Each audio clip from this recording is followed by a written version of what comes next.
Сәлеметсіздер ме? Сіздер корей тілін менің каналымда үйреніп жатқан болған болсаңыздар, бүгінгі сабағымызды жалғастырамыз. Бүгін біз, қазір мен скринімді көрсетейін.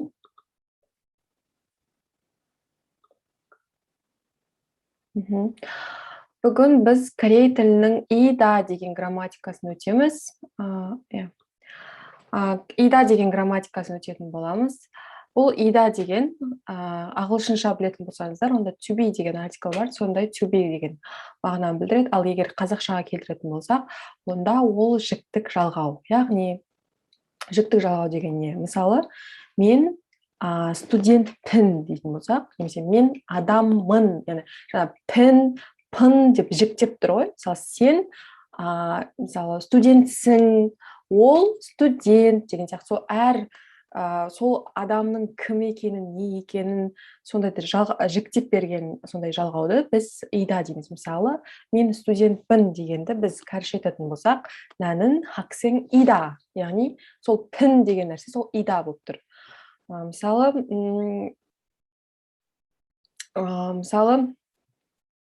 мен қазақпын дейтін болсақ, онда 나는 가자흐 사람 이다. яғни сол ида деген жіктеп тұр, жіктік жалғау.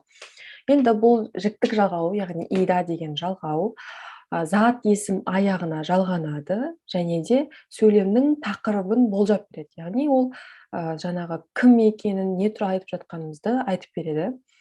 Және де біздің қазақ тіліндегі жіктік жалғау деп айттым. Және де мына жерде біз егер мысалдарға қарайтын болсақ, муот деген жалпы не деген сұрақ қой, өзіше енді жалғауды жалғап тұр. Ида деген. Негізі мынау имника, ееу деп тұр ғой, ол басқаша ғой деп айтатын болсаңыздар. Жалпы ол ида деген ол бастапқы базалық формада.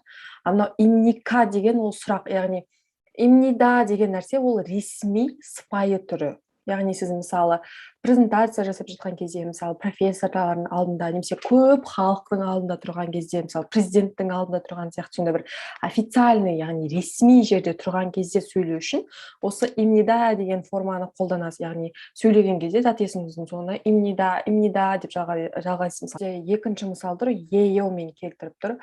Бұл ееу деген қандай жалғау, қай кезде қолданамыз дейтін болсаңыздар, бұл кәдімгі біздің мысалы отбасымыздың арамызда, немесе жақын достарымыздың арамызда, одан кейін мысалы егер мұғалімдерге де қолдануға болады, бірақ мұғалім болғанда ол мысалы уже бір ұзақ танитын мұғалімдер болады. Мысалы сізге кәріше үйретіп жүрген мұғалімдердің ішінде ең ұзақ 3-4 жыл танысып, сондай яғни жақын арадағы сондай қатынастарда қолданасыз. Мысалы танымайтын адамға бірден ееуні қолданбайсыз, басында сондай жаңағы ресми сыпайы түрде қолданасыз, енді танысып жақын танысқаннан кейін уже ееу. Мысалы қарастырайық, айтады, 무엇입니까? бұл не дейді, бұл не?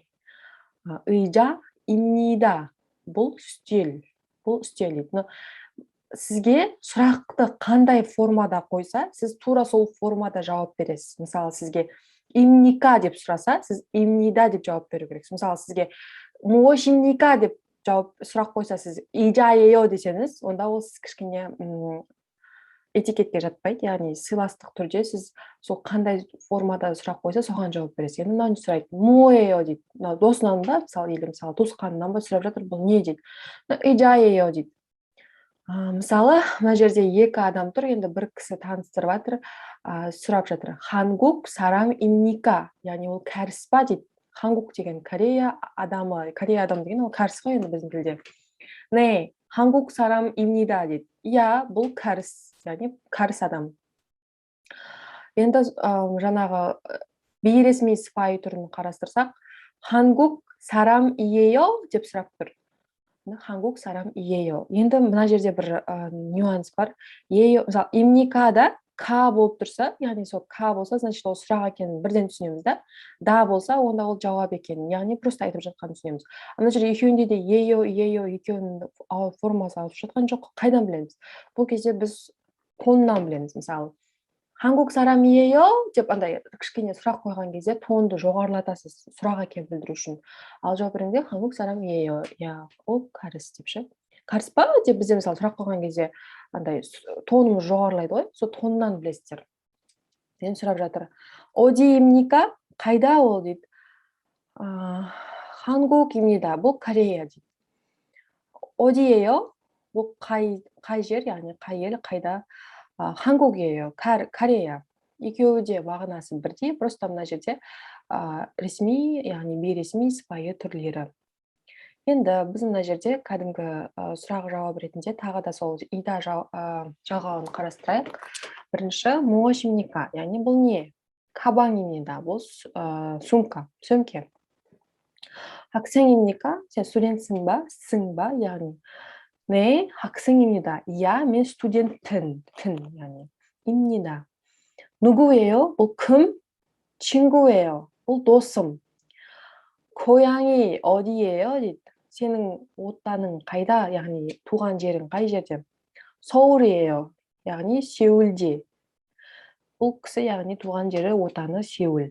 Сондықтан бұл енді ида деген жалғауды түсіндіңіздер деп ойлаймын. Қазақ тілінде егер жіктік жалғауын түсінетін болсаңыздар, онда бұл ондай қатты ауыр тақырып емес. Мына жерде біз жаңағы қарастырып өтейік.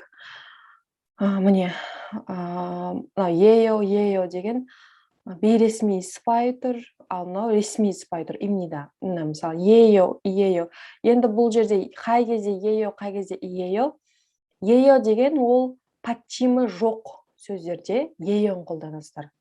Мен сіздерге алдыңғы видеоларында мен патчим туралы түсіндірген видеом бар, соны қарап өтсеңіздер болады. Ал патчимы бар, мына жерде патчимы бар болса, онда иео. Мысалы, сагва ео. Бұл жерде патчим жоқ. Сол үшін шығады сагва ео. 나비 예요. 어머니 예요. яғни патчимы жоқ кезде біз еоны қолданамыз. енді зат есімдердің патчимы бар кезде біз иеоны қолданамыз. 책상 이에요. 연필 이에요. 학생이에요. яғни мына жерде патчимдері бар жерлердің бәрінде иеоны қолданамыз. енді ресми сыпайы түрде ол жерде патчимы бар жоғына қарамаймыз. бәрінде 입니다. 사과입니다. 나비입니다. 어머니입니다. 책상입니다. 연필입니다. 학생입니다. яғни бәрінде 입니다. енді сіздерге тапсырма. мына жерде кішкене не бар, жаттығу бар. Осы жаттығуды, яғни осы сабақты түсінсеңіздер, өздеріңізге мына жаттығу жасап көріңіздер. Егер де жауабы қызық болса, онда мен сіздерге келесі сабақты бастамас алдын осының жаттығуларын талқылап өтетін боламын. Сол кезде жауабын келесі видеодан көрсетіңіздер болады. Сонымен бүгінгі сабағымыз тәмам. Сау болыңыздар.